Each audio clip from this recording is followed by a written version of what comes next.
فضائیہ ہمارے شاہینوں اور جانبازوں کی بے مثال قربانیوں اور کارناموں کو یاد کرنے کا دن ہے، جب پاک بھارت جنگ میں پاک فضائیہ کے جانبازوں نے جرت و بہادری کی ایسی مثالیں قائم کی جنہیں ہمیشہ یاد رکھا جائے گا۔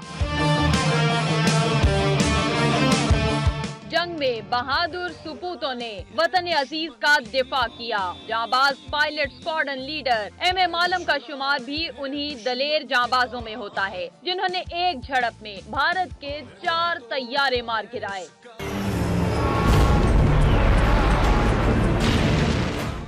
جنگ میں پاک فضائیہ نے بھارتی ایئر فورس کے 110 سے زائد طیارے تباہ کیے، جبکہ پاکستان کو 19 طیاروں کا نقصان ہوا۔ دشمن لاہور میں ناشتہ کرنے کے عزائم لے کر میدان جنگ میں اترا، جسے پاک فضائیہ کے شاہینوں نے ناکوں چنے چبوا دیے۔ 65 کی جنگ میں سیالکوٹ کے قریب چونڈا کا مقام بھارتی افواج کے لیے ٹینکوں کا قبرستان بنا، اور پاک فضائیہ نے مجموعی طور پر بھارتی جارحیت کے ناپاک عزائم خاک میں ملا دیے۔ جنگ ستمبر میں میدان پاک فضائیہ کے ہاتھ میں رہا۔ فتح کا دار و مدار صرف عددی برتری پر نہیں ہوتا۔ پاک فضائیہ نے اپنے سے کئی گنا بڑے فضائیہ کو بری طرح سے شکست دے کر اپنی دھاک بٹھا دی۔